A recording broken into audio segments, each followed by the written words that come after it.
레위기 1장 3절서부터 여기까지 보겠습니다.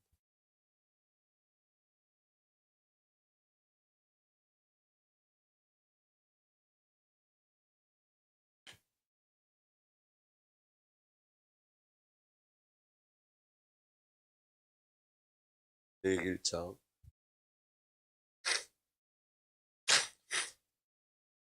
3절부터 9절까지 제가 한 절 읽고 여러분들 한 절 읽고 이렇게 봅니다. 그 예물이 소의 번제이면 흠없는 수컷으로 회막문에서 여호와 앞에 기쁘게 받으시도록 드릴지니라.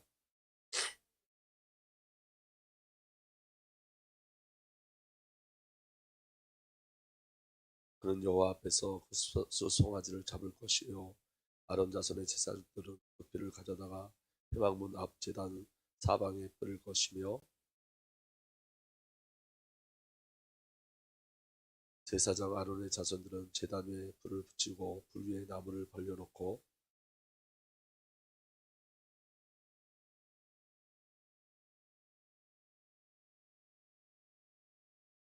했습니다. 그 내장과 정강이를 물로 씻을 것이요 제사장 그 전부를 제단에 불살라 번제로 드릴지니 이는 화제라 여호와께 향기로운 냄새니라.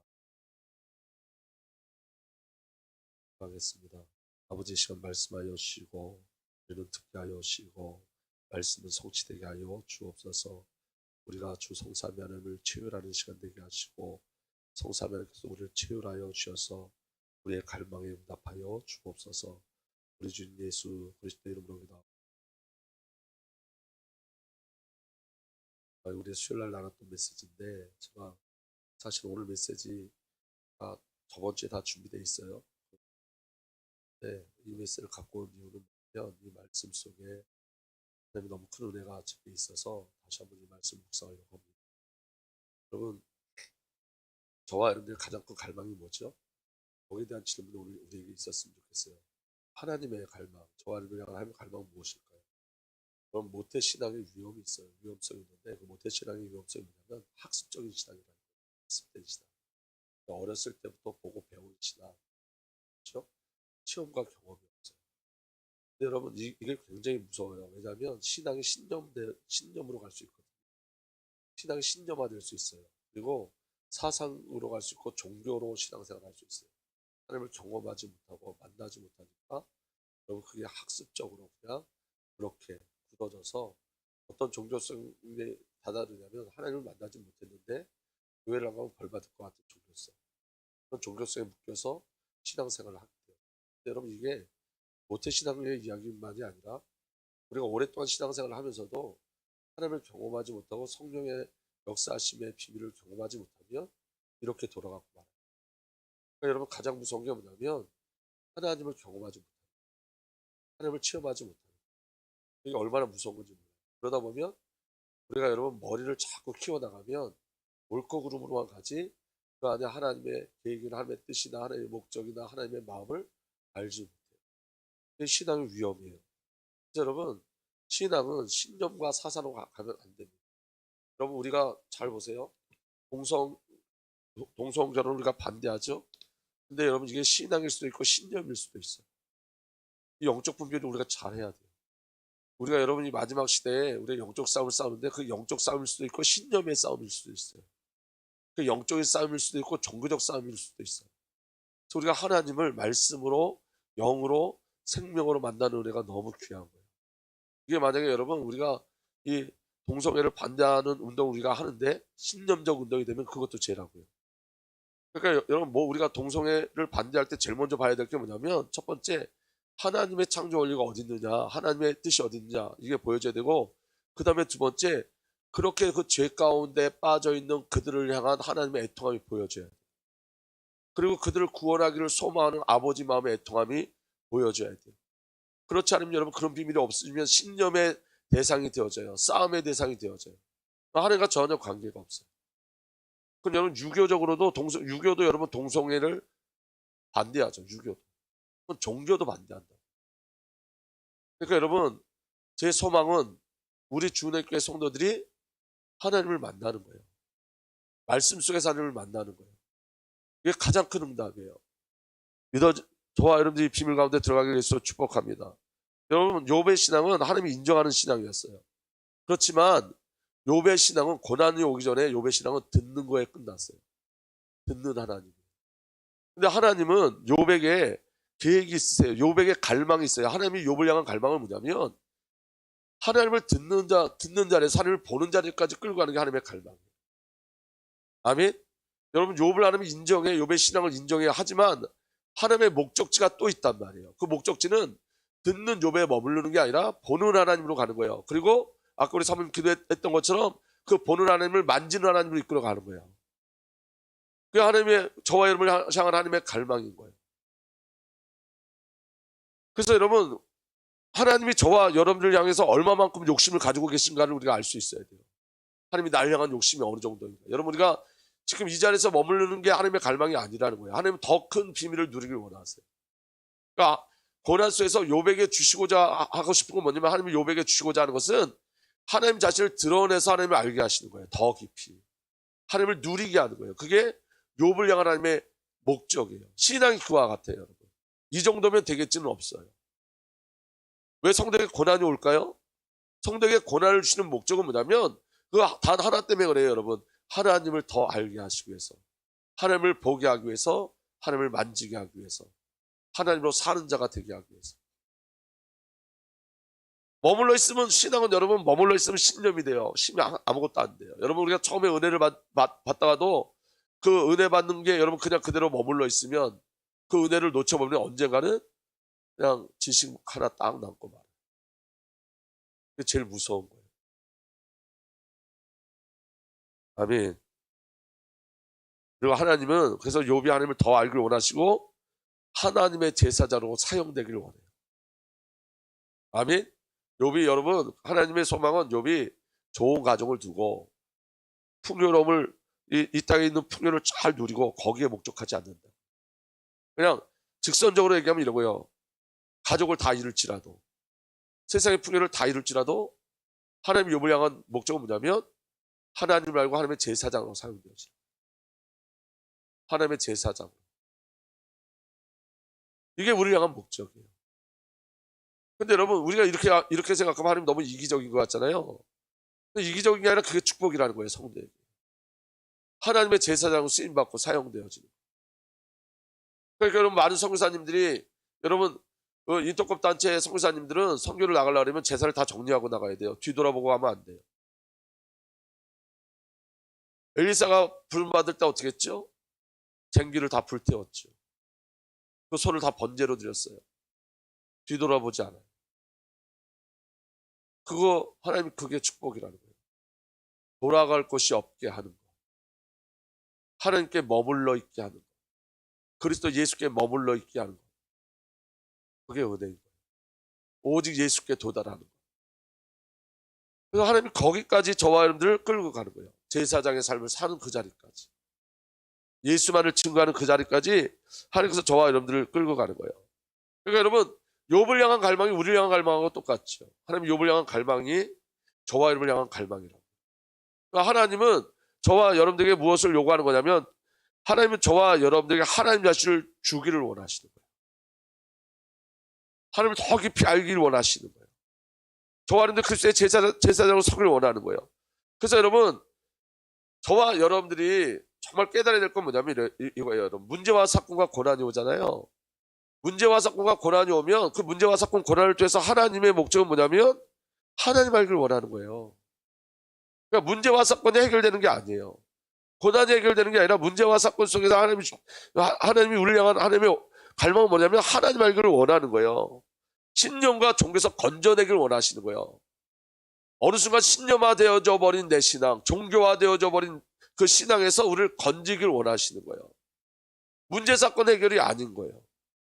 고난 해결이 아니에요, 절대로. 아멘?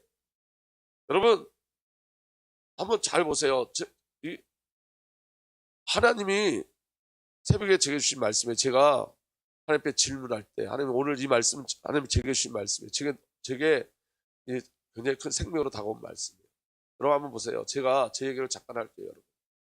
제가 목회를 하다가 어려우면 그 어려움 속에서 늘 도망가려고 그랬어요. 아직도 그런 마음이 있어요, 제게는. 도망가고 싶은 마음. 거기에 도망가고 싶은 마음의 첫 번째가 뭐냐면 부족하다는 것, 제가 부족하다는 것. 제가 너무 부족하다는 것. 그래서 폐를 끼치는 것 같아요. 교회에, 성도들에게 늘 폐를 끼치는 것 같아요. 그래서 문제와 고난이 오면 도망가는 쪽으로 늘 생각해요. 문제와 사건 속에 여러 가지 문제 사건들이 있잖아요. 인간적인 문제도 있고 경제적인 문제도 있고 뭐 여러 가지 문제가 있잖아요. 하나님이 그 문제와 사건 속에서 저를 한번 보세요. 여러분, 그 문제, 제가 갖고 있는 그 문제와 사건이 해결되어지는 것으로는 제가 하나님을 만나고 못 누려요. 그러면 내 자아를 세워요. 내 옛사람을 세워요. 제가 당하는, 목회자로 당하는 그 문제가 해결되어지면 저는 저를 높이지 않으면 높이지 않아요. 이해가 되십니까? 제가 여러분, 성도들에게 사도 바울처럼, 제가 사도 바울 같지는 않지만 제 마음에 내가 무지해가지고 저는 늘 무시를 당한다는 생각을 떠나지 않았어요. 그게 성도들이 나를 무시한다는 생각이 떠나가 본 적이 없어요. 늘 나를 가르치려고 하는구나. 누구도 목사님 이럴 땐 어떻게 됩니까? 물어보는 사람은 제 목회 인생에 한 번도 없었던 것 같아요. 정말로. 지금까지도 자기의 문제를 이렇게 깊이 내놓고 의논해 본 적은 없는 것 같아요. 그런데 늘 이런 거는 있어요. 이렇게 하십시오. 저렇게 하십시오. 목사님 이렇게 해야 됩니다. 저렇게 해야 됩니다. 늘 그것만 계속 주구장창 그런 얘기만 들어왔어요. 계속. 그게 저한테 상처예요. 굉장히 큰 상처예요. 근데 여러분, 어느 날 갑자기 성도들이 제 말에 100% 순종하고 우리 목사님 최고라고 그러고 존경하고 그러면 제가 저를 높이지 하나님을 높이지 않는다. 무슨 말씀이 이해가 되세요? 하나님은 여기서 저한테 요구하는 건 뭐냐면 사람들에게 인정받는 것을 요구하는 게 아니에요. 그렇게 인정받는 것으로 저를 끌고 가는 게 아니라 제가 그 상황 속에서 주님을 바라보길 원하는 거예요. 주님과 더 깊은 관계를 누리길 원하는 거예요. 그래서 여러분, 사람들이 사도 바울처럼 사도 바울 우리가 말씀을 나눴잖아요. 네가 사도냐고 그랬다니까. 고린도 교인들이. 갈라디아 교회도 그랬어요. 네가 사도냐, 네가 말하는 게 정답이냐, 네가 말하는 게 진리냐. 나중에는 그러니까 사도 바울이 뭐라고 얘기했냐면 고린도 교회에 이렇게 얘기했잖아요. 너네들만큼은 그렇게 얘기하면 안 돼. 왜냐하면 너네들이 누구한테 복음 받았어? 나한테 복음 받았잖아. 그러니까 너네들만큼은 그렇게 얘기하면 안 되는 거야. 그렇게 사도 바울이 이야기하잖아요. 근데 사도 바울이 그 상황 속에서 늘 어디로 가냐면 하나님과의 관계로 갔어요. 고린도 교회에게 너희가 나의 사도성을 인정하라는 말은 뭐냐면 자기가 인정받기 위해서가 아니라 내가 전한 이 말, 사도로서 전한 이 말이 진리라는 걸 증명하기 위해서였어요. 자기가 높아지려고 한 게 아니라 하나님이 나를 사도로 부르셨기 때문에 내가 너희에게 전하는 이 복음이 진리야. 다른 복음, 다른 예수, 다른 영은 없어. 다른 예수, 다른 복음, 다른 영을 전하면 저주를 받게 돼 있어. 근데 이게 진리야. 그러니까 사도로 높임을 받기 위해서가 아니라 진리를 증거하기 위함이었어요. 제가 여기서 깨트려지는 게 그런 거예요. 제가 저번 주에 어떤 분하고 통화하면서 내가 너무 사람에 묶여있구나를 알았어요. 제가 너무너무 부끄러웠어요. 문제가 해결되는 곳으로 가면 나는 높아지지만 하나님과의 관계를 잃어버릴 수 있어요. 그래서 하나님 문제를 주시는 이유는 그 문제를 해결하기 위함이 아니라 하나님과 관계를 누리게 하기 위한 거예요. 사람과 갈등하지 말고 나와 관계를 맺자는 거예요. 이해가 되십니까? 나와 관계를 맺자요. 문제를 해결하는 곳에 있는 게 아닌 거예요. 저는 너무 부끄러웠어요. 제가 저번 주 내내 부끄러웠어요. 그런데 감사했어요. 왜 감사했냐면 맞아요, 하나님. 저는 이제 주님을 향해 갈 거예요.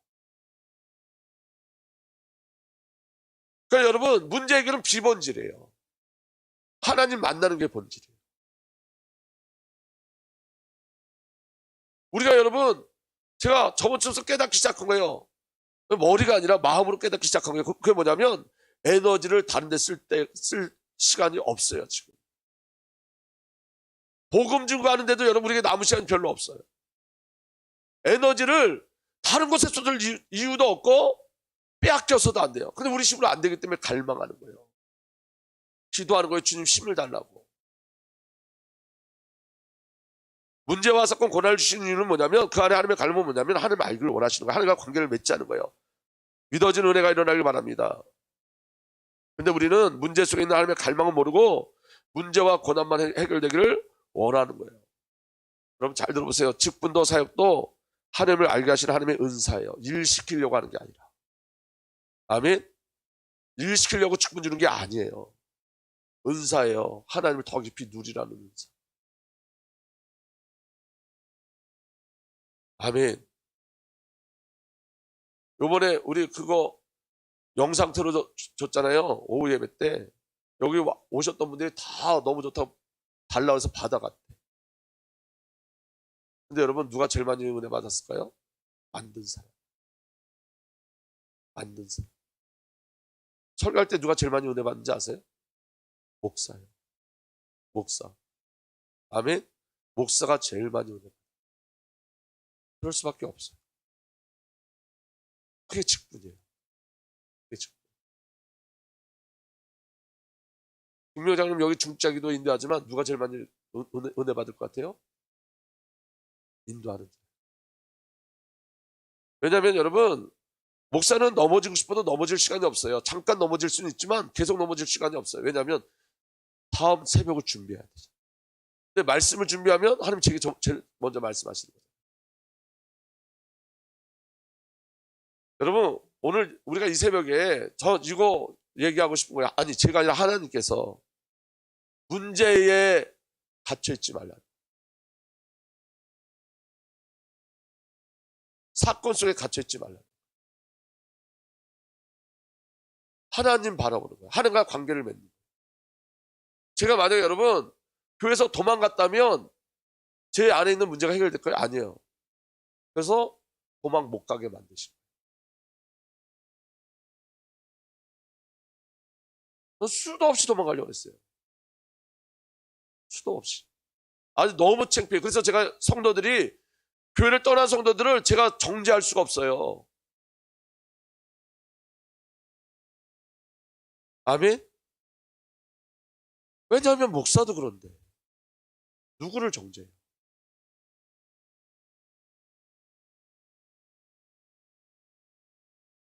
그래서 여러분, 문제와 사건 속에 하나님이 우리에게 주시고자 하는 것은 나를 볼 수 있게, 하나님을 볼 수 있게 하겠다는 거예요.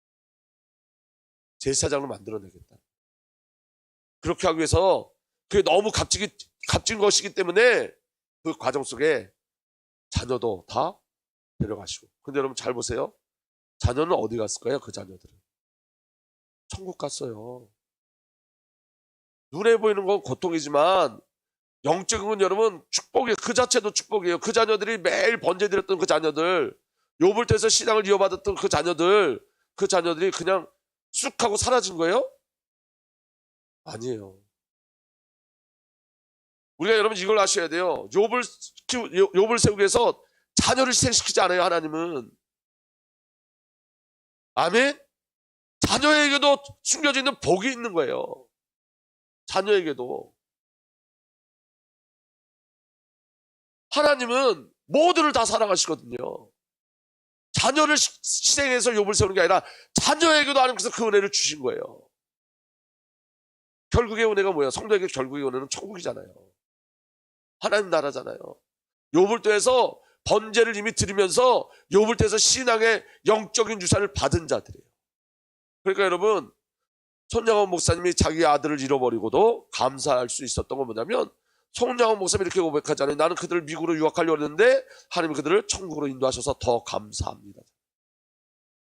그러니까 신앙의 본질을 보는 게 너무 중요하죠. 신앙의 본질을 보는. 믿어지는 은혜가 일어나길 예수로 축복합니다. 여러분, 에베소 1장 17절부터 23절에 보면 이렇게 기록되어 있어요. 우리 주 예수 그리스도의 하나님이신 영광의 아버지께서 지혜와 계시의 영을 여러분에게 주셔서 하나님을 알게 하시고. 사도 바울이 에베소 교회를 위해서 기도할 때 첫 번째 기도가 뭐냐? 하나님 알기를 원한다요. 그런데 여러분 이게 이상하지 않아요? 교회에 편지를 쓰는 거잖아요. 불신자에게 편지를 쓰는 것도 아니고 교회에 편지를 쓰는데 하나님을 너희가 하나님을 알기를 원한다라고 기도한다는 건 이상하잖아요. 이 말은 무슨 말이냐면 여러분, 이렇게 가야 된다는 거예요. 듣는 하나님을, 보는 하나님을 만지는 하나님으로. 그렇게 그 과정 속에 있어야 된다는 거예요. 더 깊이 날마다. 여러분, 우리가 하나님 나라 갈 때까지 계속 누구를 더 깊이 알아가는 거예요? 하나님을 알아가는 거예요. 그래서 하나님을 알면 알수록 우리 속에 있는 우리 자아는 깨트려지고 불신앙은 무너지게 돼 있어요. 그래서 매일 기도하는 거예요. 하나님을 더 알게 해달라고. 문제와 사건 속에 휘둘리지 않을 만큼 사도 바울은 여러분 문제와 사건 속에서 그의 결국은 어디로 갔죠? 사방으로 우겨쌈을 싸도 난 쌓이지 않는다. 망한다는데 망하지 않는다. 가난하다 하다는데 우리는 가난한 줄 부욕했다. 욥보다 한 단계 더 나갔죠. 아멘. 욥은 고통 속에서 하나님 만나달라고 지랄을 떨었지만 사도 바울은 그 고통 속에서 하나님을 증거하는 자리까지 갔어요. 욥보다 더 높은 신앙의 단. 누가 그렇게 끌고 가셨죠? 하나님께서. 욥도 여러분 잘 보세요. 하나님을 보는 것으로 끝나는 게 아니라 본 자는 제사장으로 가는 거예요. 그 새 친구들을 위해서 기도하는 제사장. 그게 하나님의 은혜예요. 그래서 여러분 우리는 날마다 기도하는 거예요. 하나님을 알게 하여 주십시오. 우리가 여러분 불평하는 건 아직 누굴 모른다는 거예요? 하나님을 모르는 거예요. 이게 제가 설교를 하지만 저도 똑같아요. 문제 해결을 저도 늘 구하거든요. 근데 여러분 문제 해결을 구하는 건 아직도 하나님의 의도를 모르는 거예요. 문제 속에서 하나님의 의도를 모르는 거예요. 그 문제가 오면 질문해야 돼요. 하나님 이 문제에 하나님의 계획이 무엇입니까? 이 속에 있는 하나님의 의도가 뭡니까를 질문해요. 제가 오늘 새벽에 와서 한 건 하나밖에 없어요. 질문했어요. 계속. 질문할 때 이 말씀을 주신 거예요. 질문할 때. 질문하는 거예요. 감사한 건 뭐냐면 이거 지금 제가 이거 쓰고 있는 이거를 어떤 분이 선물해 주셨는데 전에는 하나님 주신 걸 기록을 못 했는데 이건 그냥 여기 와서 기록하면 되니까 이것까지도 다 너무 은혜더라고요. 주신 말씀을 바로바로 기록해갖고 전달할 수 있습니다. 어쨌든 하나님이 하나님의 은혜로 저와 여러분을 끌고 가시는 거예요. 그래서 여러분 이렇게 이야기합니다. 18절에 여러분의 잘 들어보세요. 여러분의 마음의 눈을 밝혀주셔서 우리 눈의 마음의 눈을 밝혀주셔서 하나님의 부르심 속에 속한 소망이 무엇이며 하나님 우리를 불러내신 그 부르심 속에 속한 소망이 무엇이며 부르심 속에서 소망을 찾아야 된다. 아멘. 그리스도 예수 안에서 소망을 찾아야 된다. 그럼 여러분 저는 자녀들이 있잖아요. 4명의 자녀들이 있잖아요. 그럼 여러분 그 부르심의 소망 속에서 소망이 뭘까요? 잘 먹고 잘 사는 걸까요? 부르심 밖에서 소망이라면 그렇게 기도할 수 있는데 부르심 속에서 소망은 아니에요. 우리 자녀들이 굶어도 예수를 알게 해주세요. 예수 그리스도의 제사장으로 가게 해주세요. 소망이 틀린 거라고요. 여기 분명히 세상의 소망이 아니라 불러낸 그 속에서 소망, 그 안에서의 소망이 무엇이냐는 거예요. 여러분들의 소망이 세상의 소망과 구별돼야 된다는 거예요. 하나님이 불러내신 속에서 소망이 무엇이냐는 거예요. 하나밖에 없어요. 하나님 아는 거예요. 하나님께 쓰임받는 거예요. 다른 게 없잖아요. 내 자녀에게 여러분 뭘 전달해 주고 싶어요? 내 자녀에게 예수. 제가 어제 세례를 준 그분 장례식에 장례식장에 갔다 왔어요. 제가 이렇게 말씀드렸어요. 내가 목사를 하면서 정말 가장 큰 감동을 본 것 같다. 왜냐하면 그 자녀가 그 아버지한테 5년 전에 영접을 했대요. 미국에서 날라온 거야. 자녀가 예수님에 대해서 계속 이야기하는 거예요. 아버지, 내가 아버지와 헤어진 건 안타깝지만 그래도 아버지 우리는 천국에서 만날 거예요. 아버지 가 계시면 우린 금방 갈 거예요. 우린 예수와 함께 죽고 예수와 함께 다시 살아났어요. 너무 정확하게. 제가 어제 가서 문상하면서 그 얘기를 했어요. 제가 너무 감동받았다. 근데요, 옆에 있는 사람들은 그냥 끄덕끄덕 하는데 별 반응이 없어서 그게 무슨 말인지 몰라. 근데 한 청년이 고개를 끄덕끄덕 하면서 그 말이 뭔지 아는 거예요. 근데 나중에 한 사람 소개시켜줬는데 그분 아들이야. 이게 무슨 의미인지 아시죠? 뭐가 전달된 거예요? 뭐냐? 복음, 신앙, 믿음.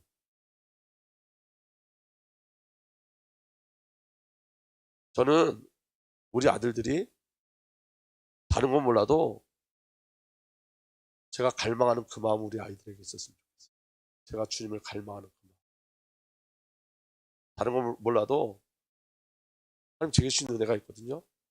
기도하는 거. 그리고 성경 보는 거. 다른 건 몰라도 제가 나빠요. 우리 애들은 다 상처를 갖고 있어요. 우리 자녀들 4명. 그런데 요것만은 좀 우리 아이들이 누렸으면 좋겠다는 생각. 어제 그 아들이 고개를 끄덕끄덕하고 하는데 이 둘이 영적으로 소통이 되는 거예요. 아버지와 아들이 복음으로 소통되는 거예요. 여러분 이거보다 더 큰 축복이 있어요? 없어요. 부르심 속에서 소망이 무엇이며 그 다음에 성도에게 베푸시는 하나님의 영광스러운 상속이 얼마나 풍성한지 여러분이 알게 되기를 원합니다. 이 땅의 것들은 비교되지 않는 영광스러운 상속이 우리에게 주어진다는 거예요. 영적인 유산이 주어진다는 거예요. 아멘? 이 땅에서 비교도 안 되는.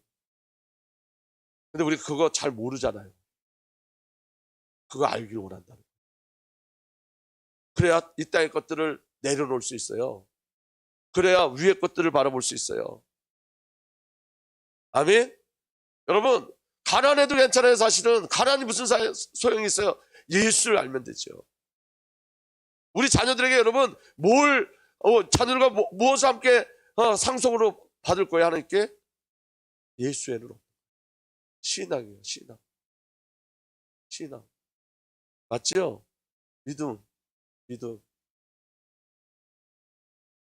자, 여러분 이 땅의 축복은 하나님 얼마만큼 더 갈망하느냐요. 이 땅에서 여러분 경제가 얼마 없어졌다 아니라니까.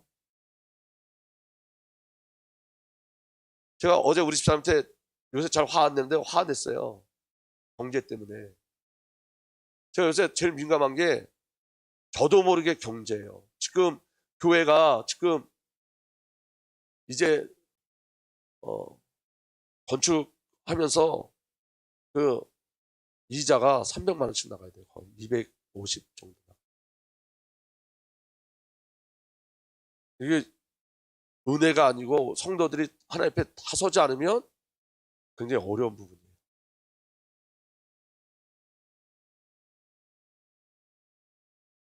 우리는 여러분 우리에게 머물러 있으면 안 돼요. 하나님으로 가야 돼요. 이때에서 여러분 가난해도 하나님으로 가야 돼요. 우리 하나님을 인정하는 신앙 속에 이끌려가길 예수로 축복합니다. 아멘. 그래서 여러분 영광스러운 상속이 얼마나 풍성한지를 여러분이 알게 되기를 바랍니다. 또한 믿는 사람들인 우리에게 강한 힘으로 활동하시는, 다 함께 보세요. 그 다음에 하나님의 능력이 얼마나 엄청나게 큰지를 여러분 알기를 바랍니다. 그러니까 여러분 경제에 대한 걱정하는 것은 불신앙인 거예요. 그 안에 뭐가 없어요? 하나님의 행하실 일이 없는 거예요. 그래서 여러분 잘 보세요. 여러분 한번 보세요. 여러분 교회는 여러분 어떻게 움직여야 되냐면 하나님의 예산이고 하나님의 결산이 돼야 돼요. 아멘? 우리가 예산이 되면 안 되고 우리가 결산이 되면 안 된다니까. 맞습니까? 우리 삶도 그래요. 우리 삶도. 우리가 계산하면 마이너스로 갈 수 없어요. 창조는 마이너스에 일어나는 건데. 근데 여러분 그렇게 이끌려가는 분들이 있어요. 그게 은혜예요. 그러다 망하면 어때요? 망하도 은혜예요. 그러면 여러분 이 땅에서 여러분 예수 때문에 망한다면 얼마나 큰 특권이에요. 내가 예수 때문에 모든 걸 다 잃어버렸다면 얼마나 큰 특권이에요. 근데 그거를 특권으로 생각하지 않는다고요. 그거를. 근데 여러분 예수 때문에 다 잃어버렸다면 그거보다 더 큰 특권이 어딨어요? 다 드린 건데. 아멘? 그래서 여러분 부르심 속에 안에는 소망인 거예요. 근데 여러분 우리 아버지 하나님의 능력은 어떤 능력이냐면 그 모든 걸 다 초월하는 능력이에요. 하나님께서 이 능력을 그리스도 안에서 발휘하셔서 그분을 죽은 사람 가운데 살리시고, 아멘.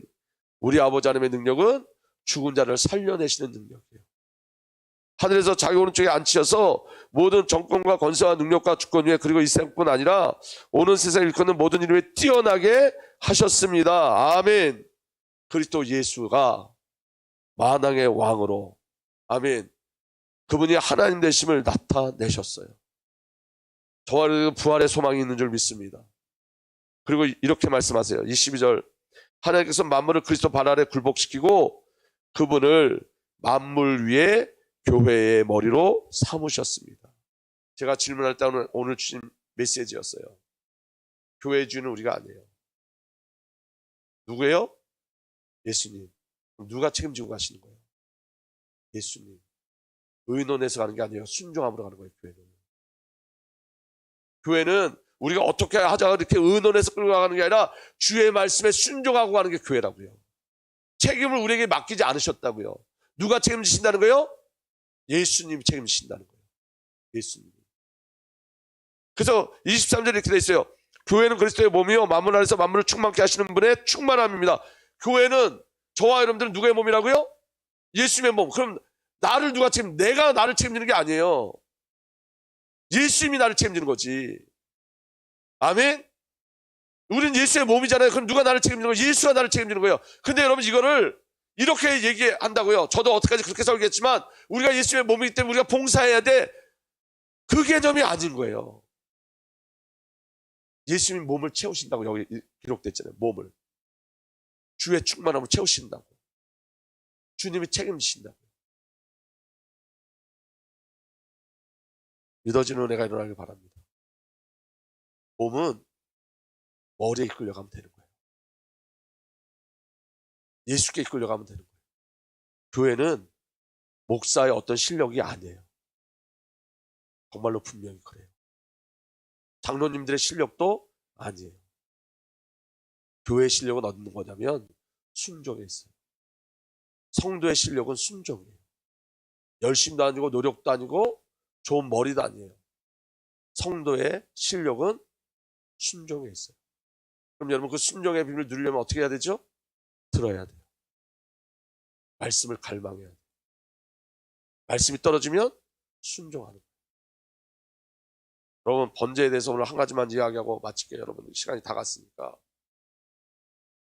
이 진흥 선교사인가 그 선교사님의 메시지를 제가 한 1년 전에 들은 적이 있어요. 1년도 넘었을지도 모르는데 근데 그분은 이 번제를 직접 10년 동안 매년 번제를 자기가 직접 해봤대요. 번제를. 레이기를 가르치면서 이 레이기를 가르치기 위해서 자기가 직접 이 번제 양을 직접 잡아봤대요. 근데 여러분 양을 잡는데 여러분 잡아보세요. 번제 드릴 때 누가 안수하죠? 재물을 갖고 온 사람이 안수해요. 맞죠? 그 다음에 그 재물을 누가 죽이죠? 재물을 가져온 사람이 죽이는 거예요. 제사장이 죽이는 게 아니라. 아멘? 제사장이 죽이는 장면도 있어요. 성경의 레위기에. 그건 뭐냐면 제사장도 자기가 죄인임을 인정해서 자기 죄를 위해서 제사를 드리는 거예요.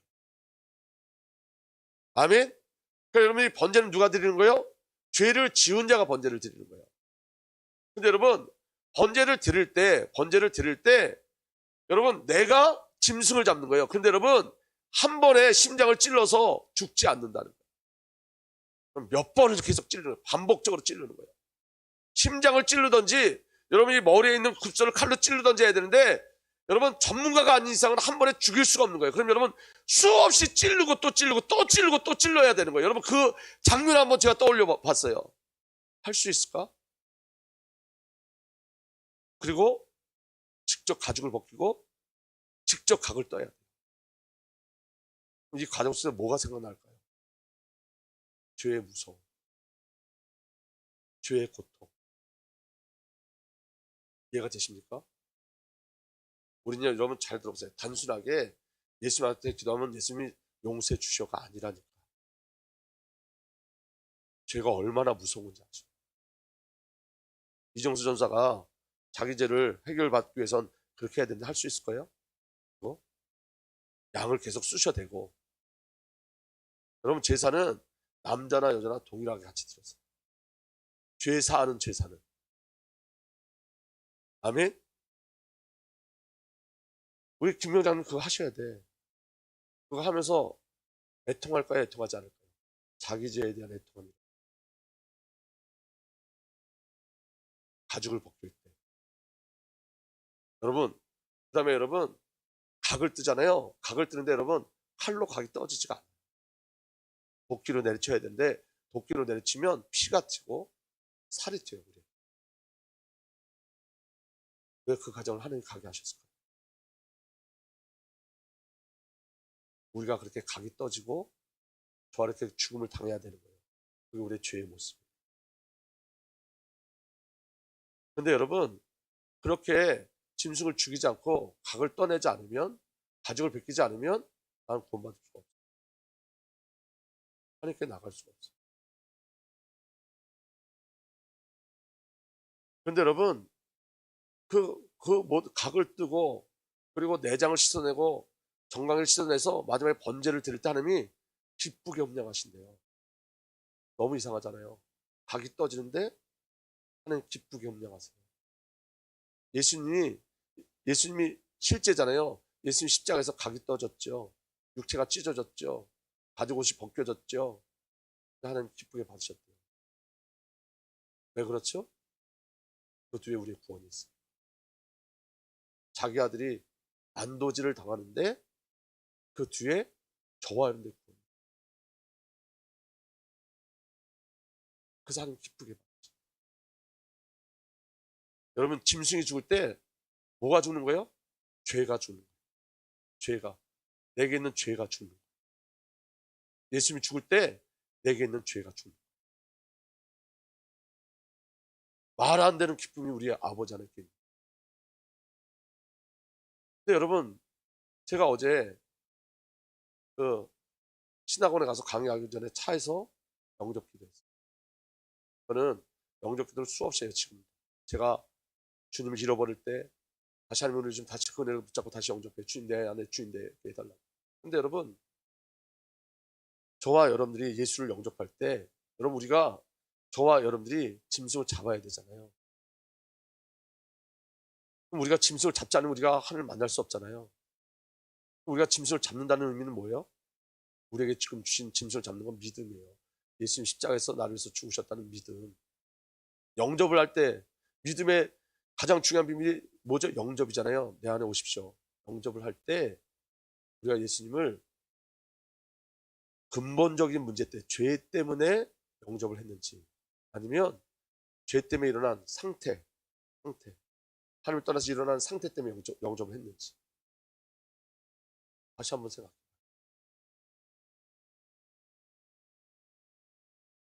짐승을 잡을 때 구경하는 사람들이 있었을 거예요. 그렇죠? 구경하는 사람 죄가 해결되죠. 내가 잡아야지.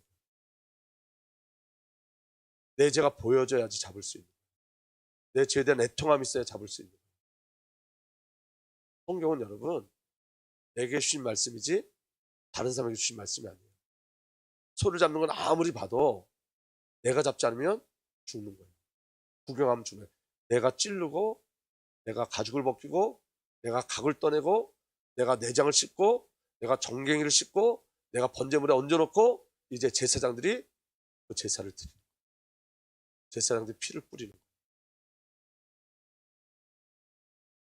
한번 오늘 여러분들 잠깐 묵상해 봤으면 좋겠어요. 아니, 오늘 이 새벽에 다른 거 말고 묵상해 봤으면 좋겠어요. 내가 예수님을 찌른 적이 있는지, 내가 내 죄를 가지고 예수님을 찌른 적이 있는지, 나는 구경만 했는지. 그럼 오늘도 예배도 마찬가지. 주님을 은혜를 구하고 예배에 나가는지 아니면 구경하는지.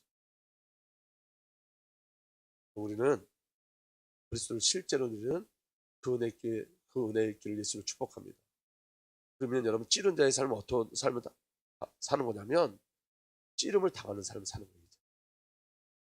여러분, 수요일 날 드렸던 메시지, 하나님의 언약이 예수 안에 성취되었죠.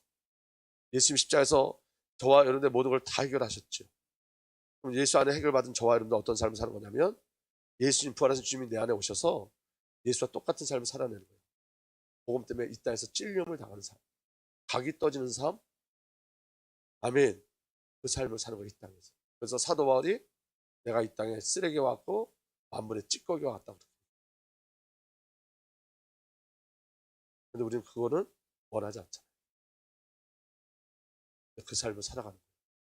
예수 우리를 채우려 했듯이 우리가 예수를 채우려 하는 삶을 사는 거예요. 이 땅에 예수처럼 고난을 가지고 가지고 예수님처럼 죽음을 몸에 짊어지고 몸된 교회를 위해서 사는 거예요. 은혜가 저하는 데 일어나게 예수로 축복합니다. 아버지 하나님, 오늘도 주의 성령으로 역사하여 주십시오. 그리스도의 일들이 우리에게 누려지고 나타나게 하셔서 하나님의 일들이 우리 안에 성취되게 하시고, 아니 이 성취됨을 누리게 하시고, 예수님 우리를 치유한 것처럼 우리도 주님을 치유하게 하여 주옵소서. 성령께서 역사하여 주옵소서. 우리 주님 예수 그리스도의 이름으로 기도하옵나이다. 아멘. 기도하겠습니다. 이제는 우리 구주 예수 그리스도의 놀라신 은혜와 우리 아버지 하나님의 사랑과 성령 하나님의 내주 인도 보호 역사 교통하심이 오늘도 예수 그리스도를 목적 삼아 갈망하여 이제 예수를 귀로 듣는 것뿐만 아니라 눈으로 보는 것뿐만 아니라 손으로 만지기까지 소망하는 하나님의 귀한 언약의 백성들 위해 이제로부터 영원토록 함께 계시기를 간절히 축복하고 축복하옵나이다.